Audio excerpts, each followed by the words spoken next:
Bonjour à tous, ravi de vous retrouver dans Smart Job, votre rendez-vous emploi RH management, débat, analyse, expertise et vos rubriques habituelles, évidemment bien dans son job. Aujourd'hui, ouvrir les grandes écoles de la culture à tous. On en parle avec Abassou Aline Kouené, elle est responsable programme égalité des chances au sein de la Fondation Culture et Diversité, une fondation qui est financée par le groupe Fimalac.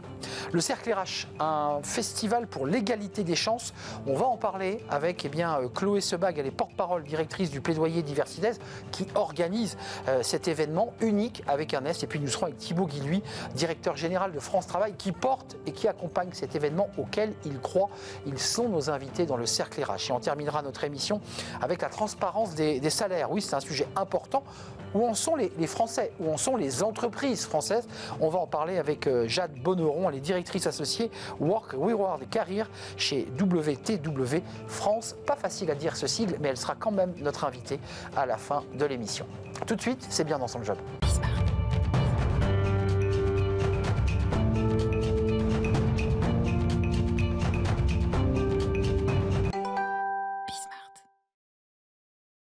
Bien dans son job, ouvrir les grandes écoles de la culture à tous les jeunes, à toutes les jeunes filles et les jeunes garçons. C'est le projet porté par la Fondation Culture et Diversité. Et j'accueille Abassou Aline Kouené. Bonjour Abassou. Bonjour. Ravi de vous accueillir. Vous êtes responsable de ce programme Égalité des chances. L'événement a eu lieu, c'est derrière nous, en février 2025. D'abord, un petit bilan. L'objectif, c'est d'ouvrir les écoles de la culture les plus prestigieuses ou des médias à ces jeunes qui n'auraient pas eu accès à ces écoles sans votre présence. Tout à fait. L'idée, c'est de vraiment ouvrir et de permettre aux jeunes issus de milieux modestes d'entrer dans les écoles du champ de la culture. Donc, c'est des écoles d'excellence, donc qui sont exigeantes. Et donc, l'idée, c'est de la Fondation, c'est non seulement de les informer, mais aussi de les préparer.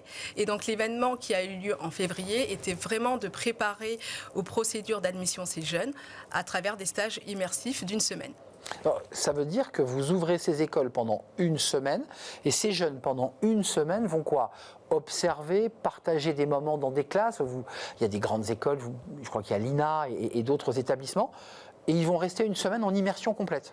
Exactement, c'est leur faire partager une expérience vraiment totale dans une école du champ de la culture. Alors ça va des écoles d'archi, des écoles d'art et de design, ça va à l'INA, on travaille aussi avec l'IFM, l'Institut français de la mode, donc un champ très large d'écoles.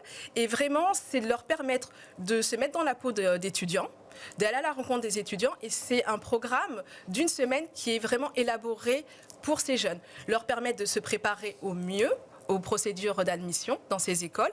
Et donc, la mission de la Fondation, c'est vraiment de faire que ces jeunes puissent entrer sans voie parallèle et donc d'être bien préparés. De plein pied et de plein droit.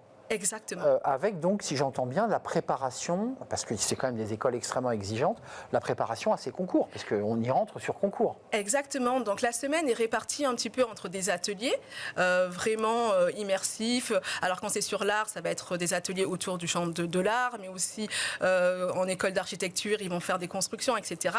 Mais c'est aussi des découvertes culturelles, ils vont faire des visites et aussi des préparations aux procédures d'admission avec des ateliers sur préparation de CV, mais aussi sur les entretiens.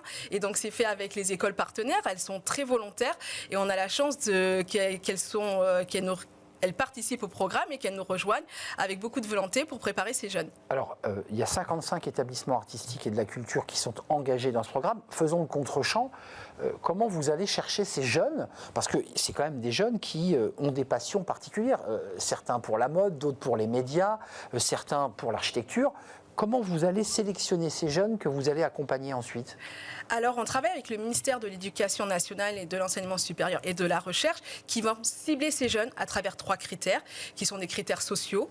On va regarder les catégories sociales et les CSP, et aussi le taux de boursiers. Parce que nous, ce qui nous intéresse, la mission de la Fondation, c'est vraiment d'aller vers les jeunes issus de milieux modestes ou éloignés de la culture. Donc, c'est vraiment un partenariat avec le ministère de l'Éducation nationale qui vont cibler ces jeunes, ces établissements, et on va aller à la rencontre de ces jeunes avec nos partenaires des grandes écoles. Donc là, combien de jeunes, l'édition de février est passée, il y a eu ce stage d'immersion, j'imagine la préparation au concours avec tous les outils.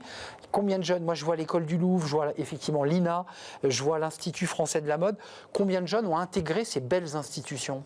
C'est plus de 180 jeunes qui ont participé au stage. Alors là, ils vont participer à la procédure Parcoursup, etc.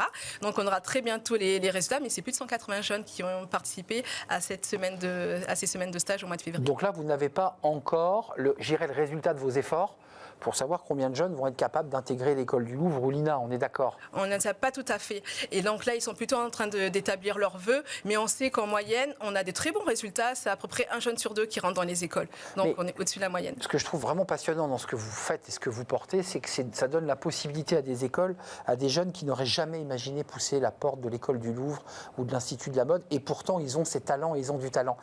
Et vous réconciliez les deux en fait. C'est ça l'objectif. C'est vraiment ça l'objectif, et c'est pour ça qu'on va à la rencontre de ces jeunes, accompagner des écoles, leur donner l'information, parce que des fois, ces jeunes, voilà, exactement, n'ont pas l'information, et des fois on a aussi des pensées limitantes, donc c'est de leur proposer, de leur expliquer et de les mettre dans des bonnes conditions pour qu'ils osent justement. Casser le plafond de verre et en tout cas peut-être les préjugés et les peurs que l'on peut avoir et de franchir parfois le périphérique, parce qu'il s'agit aussi de jeunes qui peuvent venir de quartiers périphériques de banlieue et de leur dire ça peut être pour toi.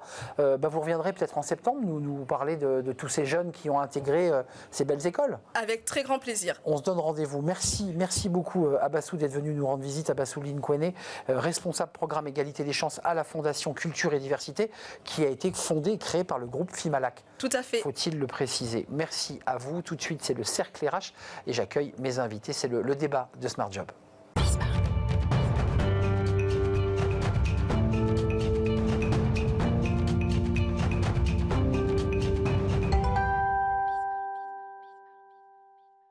Le Cercle RH a un débat pour parler d'un événement, un festival pour l'égalité des chances porté par Diversidays et France Travail. Et les deux acteurs sont sur le plateau. Je les accueille avec joie et avec plaisir. Vous êtes des habitués de l'émission depuis 5 ans que l'émission existe. Vous êtes venus de très nombreuses fois. Chloé Sebag, ravie de vous accueillir. Vous êtes porte-parole et directrice plaidoyer chez Diversidays. Vous nous parlerez de cet événement. C'est au Parc Floral le 16 et 17 mai prochain. Alors c'est le 17 mai au Parc Floral et les 15 et 16 mai en région, partout en France. Parce que évidemment l'événement va partir sur tous les territoires. On va en parler avec vous dans quelques instants. Porté, soutenu par Thibaut Guilluy. Bonjour Thibaut. Oui, bonjour. Ravi de vous accueillir. Vous êtes venu de nombreuses fois avant même que vous soyez aujourd'hui le directeur général de France Travail. Vous êtes venu nous parler des entreprises s'engagent. Quand vous étiez au commissaire à l'emploi, on a beaucoup parlé emploi avec vous sur ce plateau. Merci d'être là.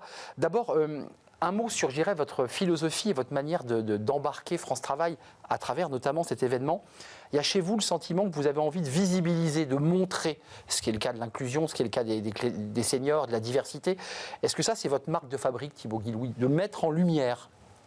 Ouais, c'est mettre en lumière, c'est d'abord une conviction profonde qui est consubstantielle, je dirais, au service public et à France Travail en particulier, c'est que tout le monde a des capacités, tout le monde a des talents et que notre mission, finalement, c'est de permettre les opportunités professionnelles pour tous, l'accès à l'autonomie, à la dignité par le travail. Ça, c'est notre raison d'être. Aujourd'hui, on est sur un marché du travail qui est encore trop discriminant, trop stéréotypé, trop jeune, trop vieux, trop handicapé, pas le bon nom, pas la bonne adresse. Et tout ça, c'est pas bon. C'est pas bon évidemment pour la société, parce que entraver les opportunités pour les personnes, c'est pas bon du tout pour la cohésion sociale, mais c'est surtout pas bon pour notre pays, pour le besoin des entreprises. Aujourd'hui, on a sorti, vous savez, l'enquête annuelle de France Travail sur les besoins de main-d'œuvre chaque année. On a encore plus de 50% des entreprises, à l'heure où je vous parle, à un moment qui est quand même pas si simples que ça en termes de dynamique économique et de dynamique d'emploi, qui ont des difficultés de recrutement.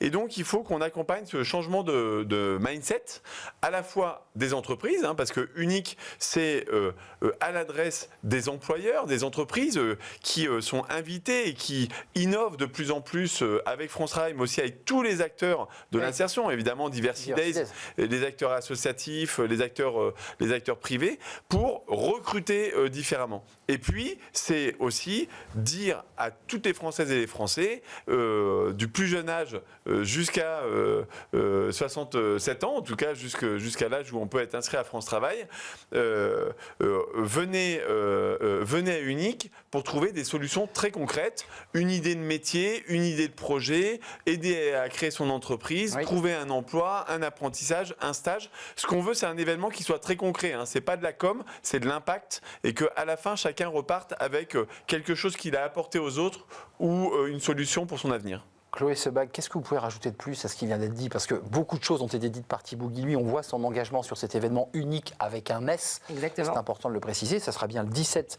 mai 2005 au Parc Floral, mais aussi événement délocalisé partout en France.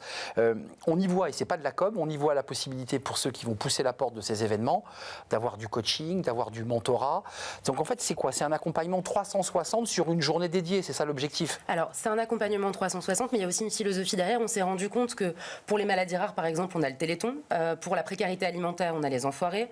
Pour le climat, on a Change Now. Il y a plein d'événements comme ça. Une marque, créer la marque de référence. Pas forcément la marque de référence, mais surtout, il y a des événements à coller à des grandes causes pour que ça parle aux Français et pour que justement, ces sujets, ils aient plus l'air de flotter comme ça et que ce soit finalement des promesses. Parce que l'égalité, elle est parfois taxée d'être une promesse vide. Et nous, ce qu'on veut, c'est rendre les choses véritablement concrètes avec des dispositifs clés sur l'emploi, mais aussi avec de l'incarnation. On veut mélanger à la fois des solutions et de l'inspiration. Il y a plein de personnes qui vont être présentes dans le cadre d'Unique sur les différentes scènes et un petit peu partout en France qui vont parler de leur parcours. Et ça va être à la fois des personnalités célèbres, mais aussi des rôles modèles du quotidien, qui ont franchi le cap, qui sont autorisés justement à enlever toutes les étiquettes pour pouvoir prendre pleinement leur place. Bilal Hassani, Camélia Jordana, Christophe Beaugrand parmi ces personnalités inspirantes. Thomas Joly également. Thomas Joly qui vont venir s'exprimer dans des workshops. L'idée, c'est quoi? C'est de faire tomber les murs, c'est de dire, parce qu'il y a quand même 50%, le chiffre est extravagant, il y a des bons élèves en France, des entreprises qui jouent le jeu et qui s'engagent, et puis on voit quand même qu'il y a des entreprises, soit elles ne sont pas informées, elles ont encore des réticences. Qu'est-ce qui se passe? Qu'est-ce qui fait qu'on est encore à 50% d'emplois non pourvus, alors qu'il y a des jeunes dans les quartiers et en zone rurale, il faut le préciser, qui cherchent un emploi? En fait, les leviers, ils sont multiples et je pense que c'est plutôt à Thibaut de répondre à cette question. Mais aujourd'hui, il y a un enjeu qui est clé, c'est de montrer que les dispositifs qui permettent d'inclure davantage dans l'entreprise, ils peuvent être accessibles. C'est pas seulement quelque chose... mais connus, ils doivent être connus. Ils doivent être connus et il y aura effectivement plusieurs scènes qui vont être dédiées à ce sujet dans le cadre de l'événement, où on va voir comment on peut faire, quelles sont les solutions innovantes qui sont mises en place par les entreprises pour changer la donne. Côté France Travail, comment on fait tomber les murs? Comment on dit côté entreprise? Parce qu'il faut préciser que France Travail, ce ne sont pas que des collaborateurs qui accueillent des demandeurs d'emploi ou des allocataires RSA, c'est aussi des salariés qui vont à la rencontre des entreprises. Et ils ont un rôle de pédagogie à avoir. Peut-être déjà la base, et c'est pour ça que c'est important d'avoir cet événement qui est un événement un petit peu pour effectivement valoriser tout ce qui se fait au quotidien. C'est évidemment au-delà des 3 jours qui vont être un momentum, mais c'est un momentum de tous les acteurs qui contribuent à accompagner et qui croient dans la réussite de chacun. Ça c'est important d'avoir ce moment-là de catalyse aussi et de mise en connexion, parce que la solution elle n'est pas dans la somme des initiatives, elle est à la croisée en fait des chemins entre des entreprises effectivement et des employeurs qui s'engagent. Les entreprises s'engagent, sont un partenaire clé de la dynamique. On a déjà plus de 100 000 entreprises maintenant qui sont engagées concrètement pour recruter différemment, mais recruter surtout efficacement. C'est à la croisée évidemment de l'action du service public qui doit veiller à ce qu'il n'y ait personne au bord de la route. Depuis maintenant le 1er janvier, toutes les personnes qui sont dépourvues d'emploi sont inscrites à France Travail pour qu'on soit sûr qu'elle bénéficie ensuite du bon accompagnement. Et c'est à la croisée de l'action des associations. C'est pour ça que, vous voyez, ce mariage un petit peu presque de la carpe et du lapin entre une petite association, une belle association, une très belle association avec qui on fait des choses formidables. Non mais je parle de, j'étais moi-même porteur de associatif, de Diversity Days, une grosse institution comme France Travail, des entreprises, des acteurs qui se mobilisent pour dire aussi, c'est dans le faire ensemble qu'on va aller voir tous les Français pour aussi injecter de la confiance. Parce que derrière, on est aussi toujours dans des discours très pessimistes. Alors bien sûr qu'on a énormément de défis à relever, il faut pouvoir accompagner tous les enjeux d'emploi, aider à lever les difficultés de recrutement des entreprises, donner une chance et une opportunité sur des sujets sur lesquels on n'est pas loin d'être les derniers de la classe en Europe, sur les jeunes, sur les seniors, sur ces sujets-là. Mais il y a aussi énormément de choses positives qui se passent partout dans les territoires et c'est pour ça que c'est très important.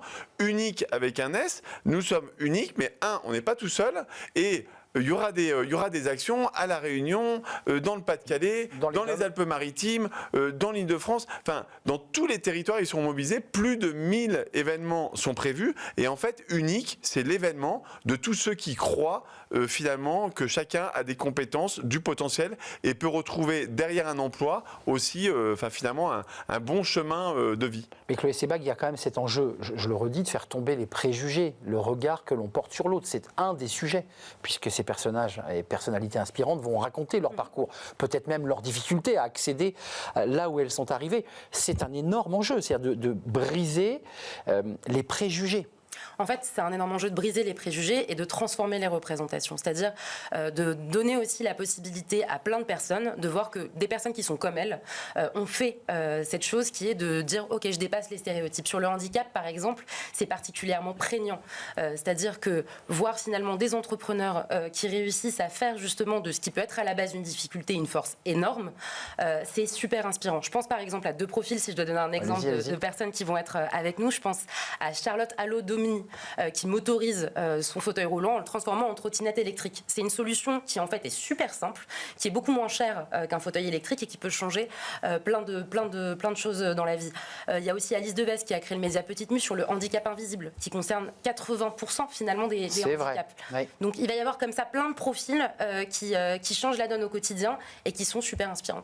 Votre objectif final, on a entendu que c'était visibiliser, créer un événement référent pour que chacun puisse s'approprier ces sujets. Je pense aux chefs d'entreprise. L'objectif, c'est quand même qu'en bout de chaîne, ils trouvent un emploi, qu'ils trouvent leur place. Parce que le sujet de ces jeunes aujourd'hui, c'est de dire j'ai le bon diplôme, j'ai tout fait bien, mais en même temps, on ne répond pas à mon CV, on ne répond pas à mes appels téléphoniques, et pourtant, j'ai envie. Il va y avoir ça, il va y avoir aussi de la possibilité d'avoir accès à du mentorat, à des organismes de formation. On ne garantit pas à toute personne qui vient unique de trouver un emploi, évidemment, mais par contre, d'avoir les dispositifs qui permettent d'y accéder avec de l'accompagnement, évidemment que ce sera le cas. C'est important quand même cette idée de dire c'est possible, tu es capable à travers ces personnages inspirants, parce qu'il y a aussi pas mal d'entreprises qui vous soutiennent, et pas des moindres. J'ai vu AXA, j'ai vu Google, j'ai vu PwC France Maghreb. Ce sont les entreprises qui ont un vrai discours sur ces enjeux d'inclusion et de diversité. Comment vous expliquez, Thibault, que vous qui parcourez la France, vous bougez beaucoup, les PME, les ETI sont encore un peu le pied sur le frein sur ces sujets ? Bon, d'abord quand même, on progresse. Il y a quand même une dynamique. Donc moi, je préfère regarder toutes les entreprises qui œuvrent. J'étais vendredi encore dans le Douaisis, dans une grande entreprise que je ne citerai pas, mais avec laquelle une grande entreprise de distribution qui agit avec nous sur l'insertion des bénéficiaires du RSA, qui fait le pari de l'inclusion, mais c'est culturel, c'est dans l'organisation, c'est dans la formation, c'est un investissement au départ. C'est une entreprise qui maintenant surperforme complètement son marché. Et moi, j'ai discuté avec des salariés, une maman qui n'a pas travaillé depuis 10 ans, d'abord parce qu'elle a eu des enfants, puis quelques difficultés familiales, qui croyait vraiment pas en ses possibilités et qui maintenant évolue de façon assez formidable dans l'entreprise. Une autre personne qui était enfermée, qui n'arrivait pas à trouver de poste en comptabilité, 38 ans, ça faisait 4 ans qu'il était bénéficiaire du RSA.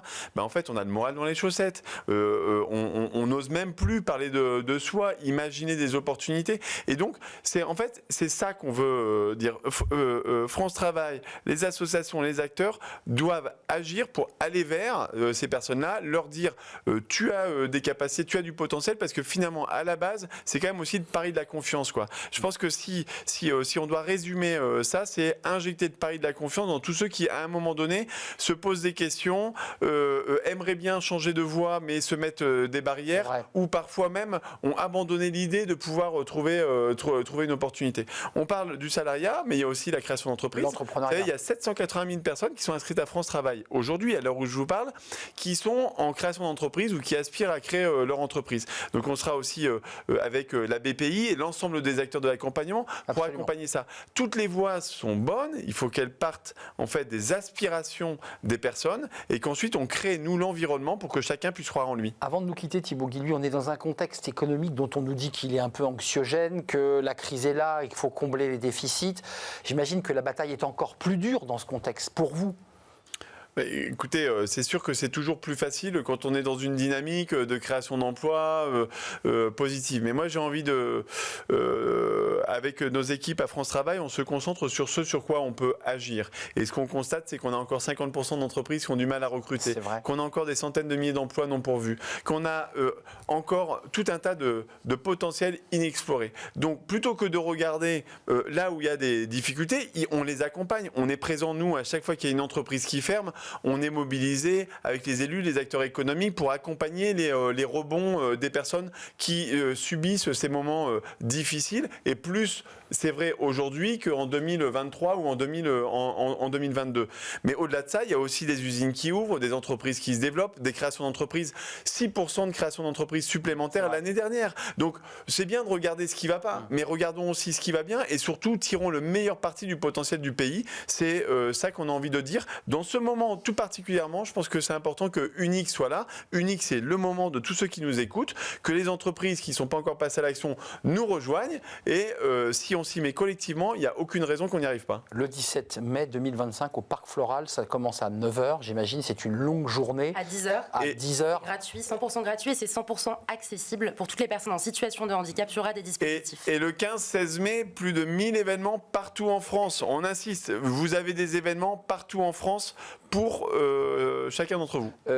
15 et 16, on va sur le site France Travail Diversity Days pour voir les villes qui sont embarquées. Il y a le site unique, je crois. Et le site unique. Festival-unique.com, unique au pluriel, sur lequel vous allez pouvoir retrouver tous les événements. Poussez la porte. Allez-vous, chef d'entreprise, DRH, allez chercher de l'inspiration, de l'écoute, allez à la rencontre aussi de tout cet écosystème. Ces jeunes, et ces moins jeunes d'ailleurs, qui certains sont en reconversion, puisque c'est un autre sujet essentiel. Ça se passera partout en France et au Parc Floral le 17 mai 2025. Merci à vous, Thibaut Guilluy, d'avoir fait un détour parce que vos emplois du temps sont quand même très chargés. Vous êtes le directeur général de France Travail et vous êtes sur le terrain. On vous voit régulièrement partout en France à la rencontre des entreprises. Et puis merci à vous, Chloé Sebag, d'être venue sur le plateau, d'être revenue sur notre plateau, parce que vous êtes venue souvent, porte-parole et directrice du plaidoyer chez Diversides, qui est au cœur de ce dispositif. Des personnalités inspirantes et aussi beaucoup de belles entreprises qui vous soutiennent dans cet événement, dont la BPI, qui est une banque publique. Merci à vous. On tourne la page de ce débat. Place à notre dernière rubrique et j'accueille mon invité.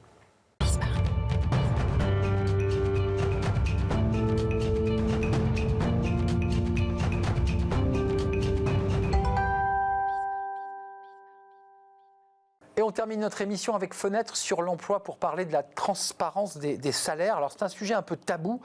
Où en sont les Français? J'ai envie d'élargir d'ailleurs, où en sont les entreprises françaises à propos de cette transparence qui est toujours un peu un sujet sensible. On en parle avec Jade Bonneron. Bonjour Jade. Bonjour. Très heureux de vous accueillir. Directrice associée Work, Reward et Carrière chez WTW France.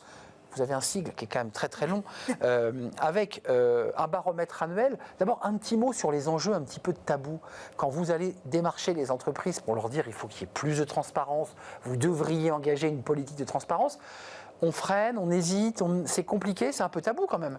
Un petit peu, surtout en fonction des cultures de marché, ça peut l'être. Ce qui est sûr, c'est que chez WTW, on est convaincu depuis plusieurs années que la transparence salariale peut être un vrai levier de croissance pour les entreprises. Et aujourd'hui, ce qui est nouveau, en tout cas depuis ces quelques années, c'est la directive européenne. Avril 2023. Tout à fait, avec une transposition prévue avant juin 2026. Et donc effectivement, ça devient de moins en moins tabou parce que les entreprises sont poussées à aller disons, accélérer le mouvement sur la transparence avec cette directive. Et Jade, ça consiste en quoi quand on dit transparence et quand on va transposer cette directive, parce que certaines entreprises ont déjà enclenché et vous les accompagnez pour le faire, ça veut dire quoi la transparence salariale ? Alors ça veut dire plusieurs choses. Donc la directive, elle introduit des recommandations et des obligations pour les entreprises d'être plus transparents sur la façon dont les salaires sont définis, d'être plus transparents dans les politiques de recrutement avec les candidats à l'embauche sur les fourchettes de salaire qui pourraient être celles... Et sur les job boards aussi, puisque... Disons qu'elle n'est pas aussi précise. Les pays des États membres peuvent apporter des précisions sur ce sujet-là, mais effectivement, elle introduit une obligation de communiquer dans le processus de recrutement sur les salaires et les fourchettes, les budgets alloués pour les postes. Donc on ne laisse pas un candidat dans un entretien de recrutement sans lui avoir dit la fourchette de poste est entre 35 et 55. Par exemple. Ça sera une obligation. Ce sera une obligation et ça introduit également une obligation de ne plus demander l'historique de salaire pour les candidats. Donc ça permet d'éviter certains biais potentiels sur la négociation à l'embauche. On se le dit calmement, combien vous avez gagné dans le poste précédent et moi je vais pouvoir réévaluer à la baisse le salaire que je voulais lui donner. C'est de ça dont il est question. Potentiellement, c'est un des types de biais qu'on peut vouloir éviter avec cette obligation. Donc ça veut dire que c'est plutôt une directive et que vous allez accompagner, puisqu'il faut aussi accompagner les entreprises, qui est plutôt favorable finalement aux candidats. Oui, aux candidats et aux collaborateurs en interne également, qui doivent avoir également plus de visibilité sur la façon dont ils peuvent évoluer d'un point de vue rémunération. C'est une directive qui, dans l'ensemble, cherche à améliorer l'équité salariale en entreprise via la transparence. Quand même dans le baromètre que vous portez, 70%, et ça c'est plutôt une bonne nouvelle, des entreprises françaises prévoient de communiquer sur le niveau d'emploi et la manière dont le salaire de base est défini, alors qu'elles sont moins de 40% à le faire actuellement. Donc ça veut dire qu'il y a peut-être la fourche de la directive, mais il y a quand même l'idée que les entreprises veulent avancer. Enfin, vous devez le voir. Tout à fait. Donc c'est sûr, quand on discute avec nos clients, la directive et les exigences réglementaires restent un facteur assez majoritaire. La peur du gendarme. Voilà, pour avancer là-dessus, mais les valeurs d'entreprise, les facteurs diversité et inclusion dans les politiques de rémunération sont des moteurs importants de nos clients pour se mettre en conformité et aller parfois plus loin. Jade, avant de nous quitter, quand même quelques mots sur... On a parlé des candidats et cette directive est quand même favorable. Pour les collaborateurs, comment je peux accéder, moi, à savoir si mon collègue de bureau est payé plus que moi, moins que moi? Parce que quand on parle de transparence, on a aussi envie de savoir, à poste égal, si mon collègue gagne 20% de plus. Une fois cette directive transposée, vous pourrez demander une fois par an à votre employeur le moyenne de rémunération de vos pairs pour avoir des éléments de comparaison et vous pourrez être accompagné par vos représentants du personnel sur ce point. Donc ça, c'est une donnée importante. Ça veut dire que je vais aller me rendre visite au service RH et où j'aurai accès par l'intranet aux documents, parce que c'est des documents confidentiels. Tous ces documents sont confidentiels. Alors, les entreprises sont encore indécises sur les moyens de communication. Mais c'est sûr il faudra communiquer sur des moyennes, donc on n'aura pas des données individuelles, on ne restera pas dans des données confidentielles. Mais moi, je pourrais me situer par rapport à la moyenne. Exactement. Donc je saurais si je suis au-dessus ou en dessous. Tout à fait. Et si je suis en dessous, je crie. Si je suis au-dessus, je reste très silencieux. C'est un peu ça le sujet. Disons que la directive, elle n'oblige pas à rémunérer tout le monde de la même façon, mais disons qu'à poste comparable, à poste identique, avec des facteurs objectifs de différenciation qui ne seraient pas liés au genre, l'entreprise est censée pouvoir vous expliquer pourquoi il y a une différence entre vous et votre père. C'est ça. Et vous, Jade Bonneron, dans votre mission professionnelle, c'est d'aller à la rencontre des entreprises et avec eux, de leur proposer un déploiement d'une stratégie de transparence salariale pour celles qui ne s'y sont pas engagées? C'est à la fois les accompagner sur un audit de l'existant, parce qu'avant d'être transparent, il faut savoir sur quoi on l'est. Un diagnostic. Tout à fait, voilà. Un diagnostic et une préparation à l'accompagnement du changement, à la communication qui va être nécessaire dans cette transparence. Mais vous qui êtes à l'intérieur de la matrice, est-ce que vous sentez, au-delà de cette directive à appliquer, est-ce que vous sentez quand même des freins ou est-ce que vous pensez qu'aujourd'hui on est parti vers plus de transparence ? On observe quand même qu'il y a de plus en plus de volonté des entreprises d'être transparents. En tout cas, avec le recul de plusieurs enquêtes, c'est une nette progression. Les freins qui sont encore soulevés sont peut-être les réactions des collaborateurs, effectivement, et parfois plutôt la robustesse des programmes de rémunération ou l'accessibilité de la donnée. C'est ce que je vous évoquais, hein, c'est-à-dire la méthodologie d'accès à la donnée, parce qu'elle est parfois publique en entreprise, mais on met 8 jours à trouver le document, et en fait, il faut venir 10 fois voir la RH. Ça, c'est une réalité. Tout à fait, donc c'est ce sur quoi nous accompagnons nos clients. Merci Jade Bonneron d'être venue nous rendre visite avec ce sourire, directrice associée Work Reward Career chez WTW France sur l'accompagnement notamment dans cette entreprise. Elle ne fait pas que ça, l'accompagnement des entreprises à plus de transparence salariale. C'est un vrai plaisir d'avoir partagé ce moment avec vous et avec vous évidemment qui êtes très fidèles. Merci à vous, l'émission est terminée. Merci à toute l'équipe qui m'accompagnait en régie. Merci à Xavier à la réalisation, merci à Héloïse au son et merci à Nicolas Juchat qui m'accompagne dans chacune de ces émissions. Merci à vous pour votre fidélité et vos messages. Je vous dis à très bientôt. Bye bye.